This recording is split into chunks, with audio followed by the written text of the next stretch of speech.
Georgia is divided by a geological feature called the fall line. It represents where the coast of the Atlantic Ocean used to be, right across the middle of the state.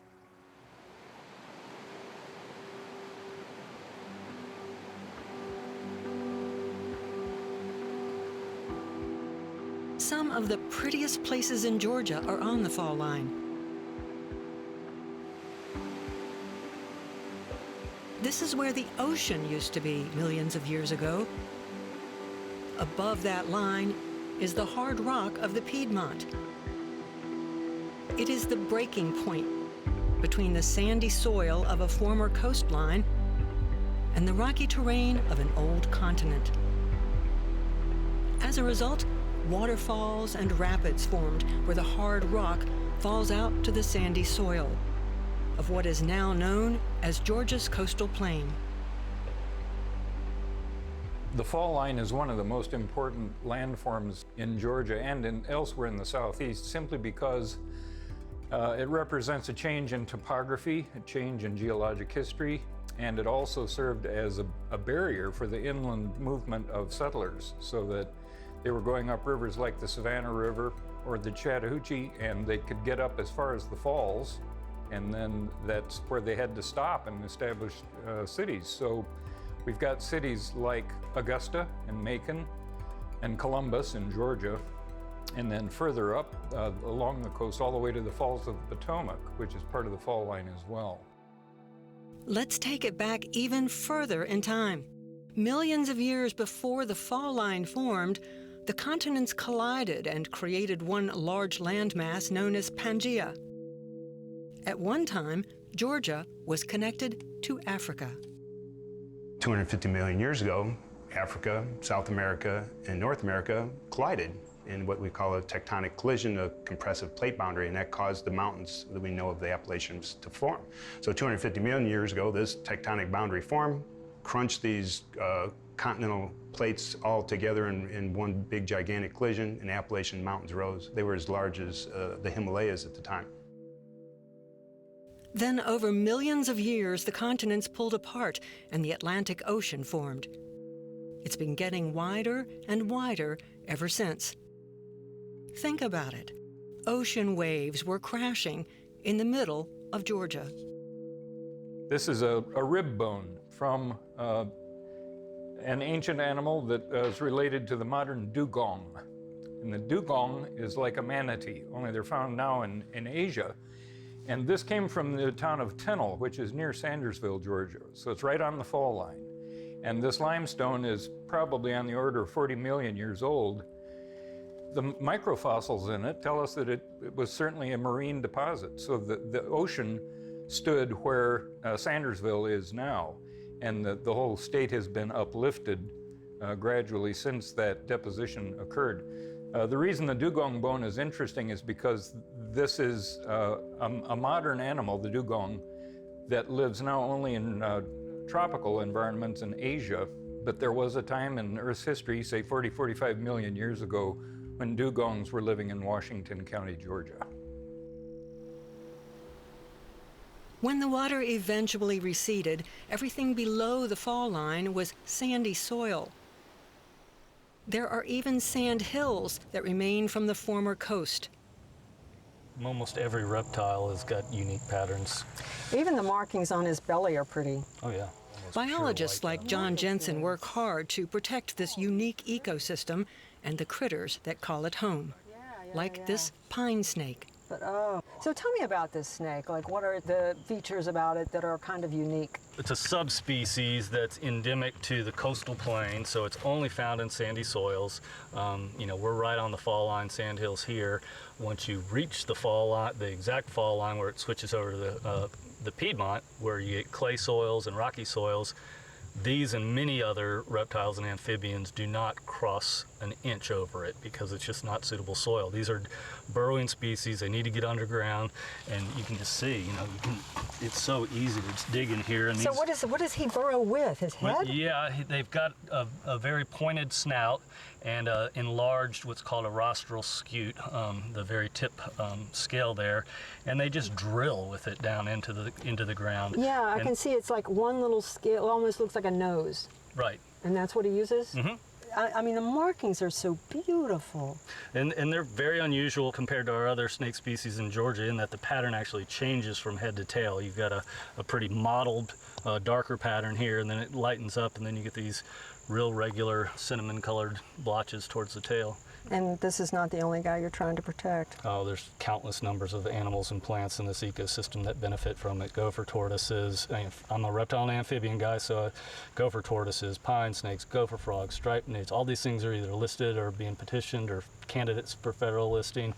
Pocket gophers, southeastern American kestrels, Bachman sparrows. I could keep going on. Somehow he has shifted completely over to me, and he's pretty he's heavy. Yeah, he seems like he's How much does he? content. Yeah, he's pretty content. I think he's a little chilly. All right, you want to go down and play? Say, no, I want to stay up where you are, where it's nice and warm. Let me head you this way. This is the second longest snake in North America.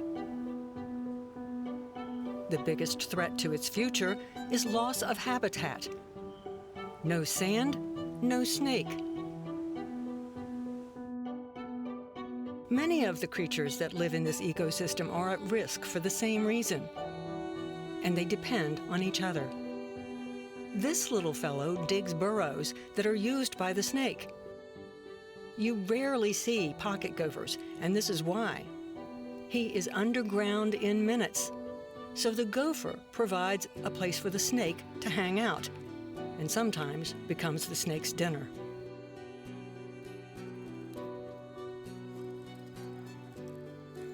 Gopher tortoises also dig burrows that are used by more than 300 species, like the gopher frog and indigo snakes.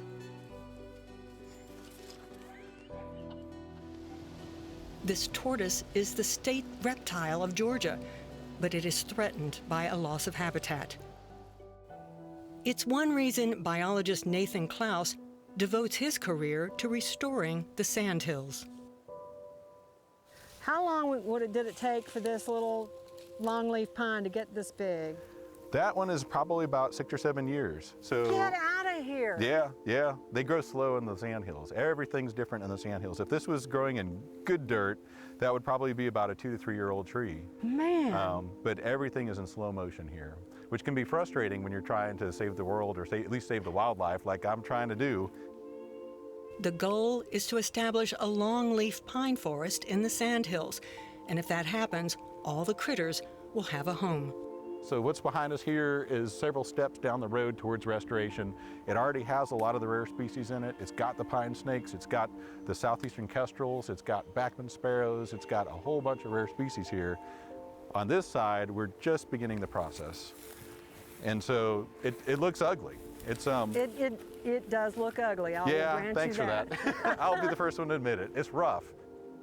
The land has been clear-cut and burned. Longleaf pine babies have been planted. They're going to be here too. But this is your baby. That's my baby. And in fact, in the last week, our contract crew planted about 250,000 of those babies. Whoa. So we've got hundreds of acres that went in the ground just in about the last week. Yeah, a lot of hard work, but it's going to pay off in the long run. This will be the future longleaf forest that the next generation of biologists will maintain. The Sandhills connect to the coastal plain, which used to be covered with longleaf pines. All we have left are pockets like this one near Thomasville. The longleaf range used to stretch from Virginia to East Texas, covering about 90 million acres. Today, the longleaf pine forests are among the most endangered ecosystems in North America. And that means many of the animals that call the forest home are in trouble too. The diversity of species that need this ecosystem keep these biologists and conservation groups working hard to protect the land and help create homes for many species like the red cockaded woodpecker, a bird listed as endangered.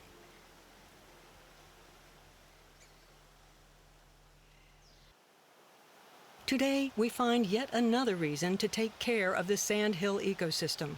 I'm with Ashley Harrington, who spends weeks each spring checking on the chicks of the southeastern American kestrel.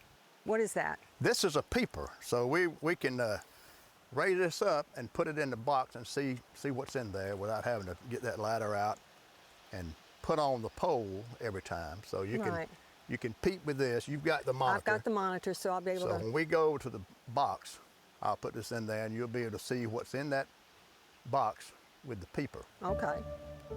It is a bit of a guessing game. He has to wait until they're old enough to band, but must catch them before they fledge or leave the nest. Got anything? I think so. Yes, sir. 3 little chickies. All right. Oh, they're all huddled up together. They're fuzzy little, they look really young, Ashley. Yeah, I think they're old enough to, we can tell, we can sex them. They have to be 10 days old before we can sex them, and I think they're about 10 days old. Kestrels are small, but fierce birds. They have been known to attack people messing around with their chicks. So you think Mama might come after us? I don't think she's gonna come out with all us, but she'll be flying around, and you may be able to get a... Oh, there she is, yeah. She's definitely watching us. All kestrels are amazing hunters. This is an American kestrel, and like the southeastern American, this bird has keen eyesight and incredible speed designed for the attack.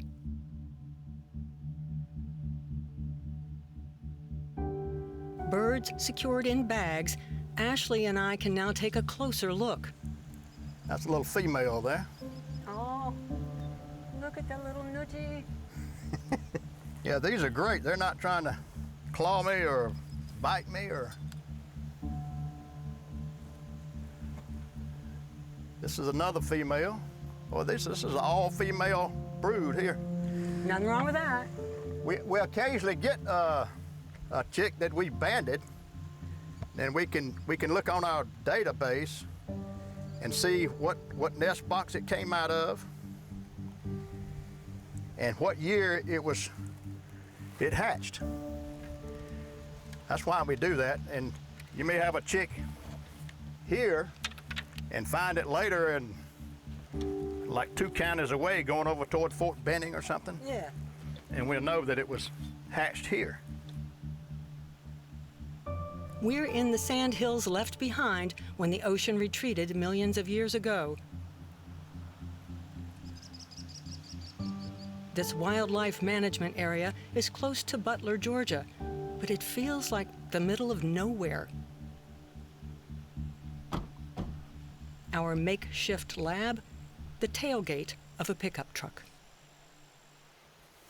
Sharon, you want to hold one of these birds? Can I? Sure. You'd be better off holding one this age than you would be the big one. Hold your hand out like that. You left-handed or right-handed? Right-handed. Okay. So between those 2 fingers, let's put its head. And then you use the rest of your hand for a cage, and you can control it like that. Aren't you just the cutest little thing? It's the southeastern American kestrel. It's a subspecies of the American kestrel. These stay here year-round. They don't migrate. The American kestrel will come down south during the winter so they can find food. And then in the maybe early spring, they'll go back north so they can breed. But these guys stay here year-round. Ashley uses the color and size of the feathers to determine the age of each bird. This bird is between 14 and about 15 days. We know she's a female and we know her age. And she's about to get some jewelry. That's right. We're going to give her some bling. So we put the date, The box number is KB24. So, let me get some bands out of here. All right, I'm gonna take this foot. This is the right foot. These legs are wider from the sides than they are from the ends from the front. Yeah. So we'll go in from the back where it's more narrow. We'll crimp it, we'll turn it, and crimp it again. Then we make sure there's no sharp edges on there anywhere, and that it turns freely. This is the smallest falcon in North America. Recent surveys found only 450 nesting pairs in Georgia, and there are also some in Florida. But that's it. This is the only place you will see a southeastern American kestrel. The red-cockaded woodpecker is part of the reason. These kestrels like to use woodpecker holes to nest in, but since the red-cockaded is in trouble, those holes are hard to come by. The woodpecker is in trouble because the longleaf pine forest, of which the Sandhills are a subset, is disappearing by the day. So biologists put up boxes and hope for the best. Hold this girl. So Because the other little girl, I didn't see any feathers. yeah, so this one is probably a little bit older. Let's look at her wing. Oh yeah. Yeah, she's probably the big sister of this group. They are beautiful. And the males have, instead of the brown on the wings, they got a slate gray blue color. Real gorgeous color. We're heading to another site to show you older and much feistier chicks, and then you'll see what the big deal is when it comes to saving the southeastern American kestrel. In the bag you go, little girl. But right now, Ashley has to move fast. All right, that's 2 down. Let's get one that don't have a band, and Yeah, because you're always kind of racing against the clock, aren't you? that's right. Yeah, we don't want them out of the nest too long, and we don't want them where their parents can't feed them like they should. So we try to get this done pretty quickly. And it looks like she's about the same age as her other. She does. They look like they're all about the same age, really. That one was a little bit younger, but she's got tail feathers and she's got the brown on her. And feathers. her weight is about 2 grams less than the last one we just did. So Ashley wraps things up so we can move to the next site before it gets too hot. all right, let's put these girls back in their box. I'll let you do that. The next chicks will be older, and you will witness the true beauty of this bird. As we roll up to the site, a chick has already fledged and is on the ground, something you rarely get to see.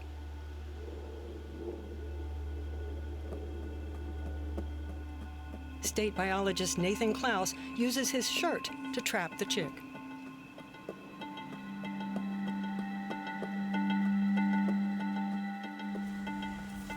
Yeah, hold him. Oh my goodness, he's beautiful. You just think he's too young to be out? Oh no, he's ready to go. Yeah, we'll throw a band on him, get his weight real quick.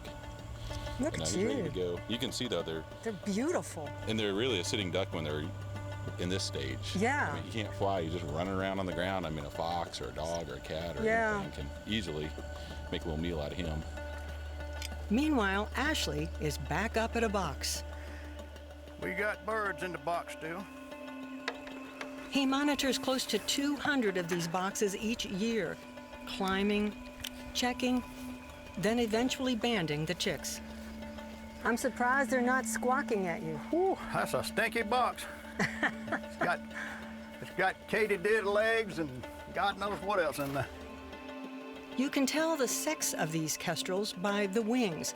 Males have blue wings, and the females are just brown. Yeah, see the blue wing?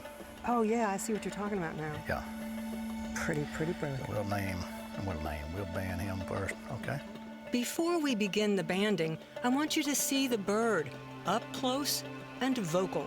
Just by watching the attitude of this chick, you can see why they are fierce predators as adults, dive bombing lizards, big bugs, even baby birds. And he gets more vocal when he does it.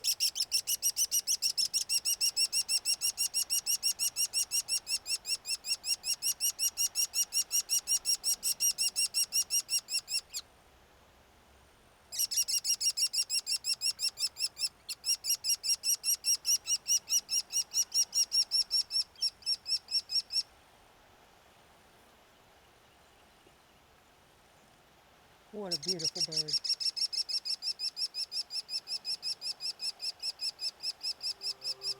But right now, contained in a pouch, waiting to be banded, this little kestrel is still very much a chick. You want me to open your box for you? Yes, please. Thank you. And I noticed the markings on the belly are beautiful. Yeah, they hurt a whole lot worse than those ones we just banded earlier. That's why you're holding it. I'm telling you.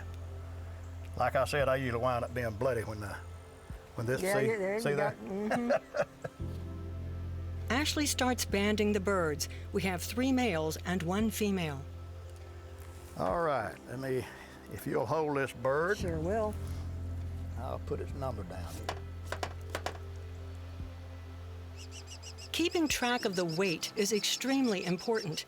It tells biologists which boxes have access to the most food. What we hope to see is that birds in the right habitats and really high quality habitats are fledging with better weight.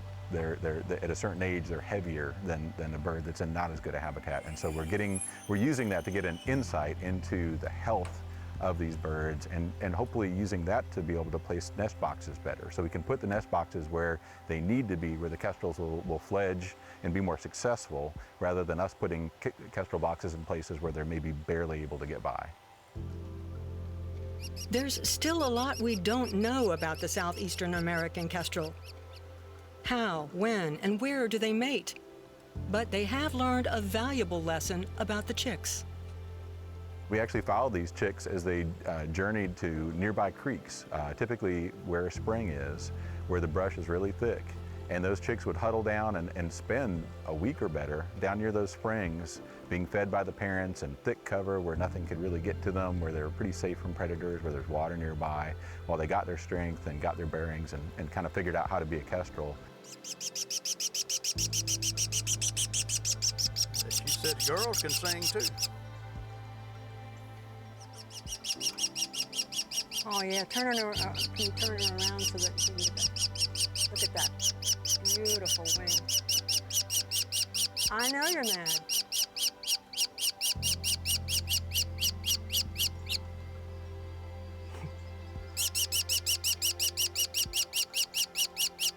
You've been in a box with 3 brothers. She's got good reason to Stinky squawk. box. She said it smells much better out here. The process continues as each kestrel gets a band that may provide useful information in the future. So that one's been banded. So we've got 1 male that hasn't been banded. And he looks smaller than any of the rest of them, doesn't he? He does. And his markings are not as clear. Yeah. When we're all done, Ashley puts the bird we found on the ground up on a tree limb. At least here, he'll be a bit safer.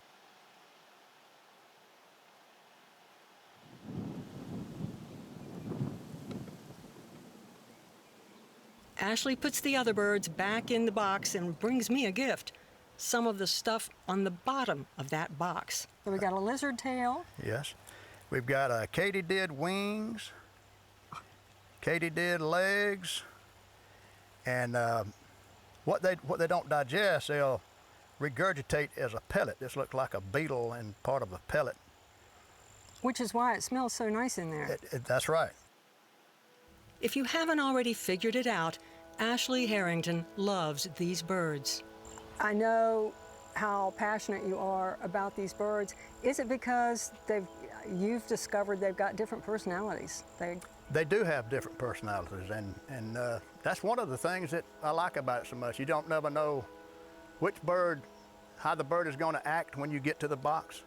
Some of them will sit there and just be real nice and sweet and look at you. Some of them will attack the camera, and some of them will, as soon as you stop the truck, they'll fly out of the box. So you don't never know what you're going to get. They do have different personalities, very much. Another piece of the fall line habitat. The big question is how these birds interact with the land. The troubling fact is that their numbers are declining, and so is their habitat.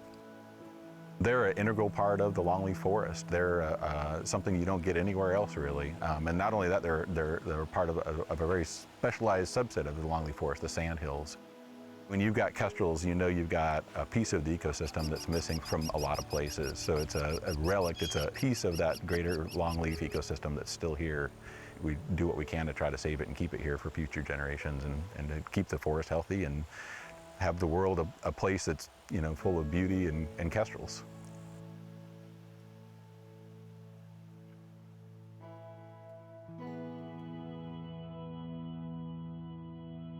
If you've ever walked through a longleaf pine forest, touched a pine snake, maybe even held a kestrel in your hand, you can only hope that the Sandhills of Georgia will be around for generations to come. I'm Sharon Collins. We'll see you next time.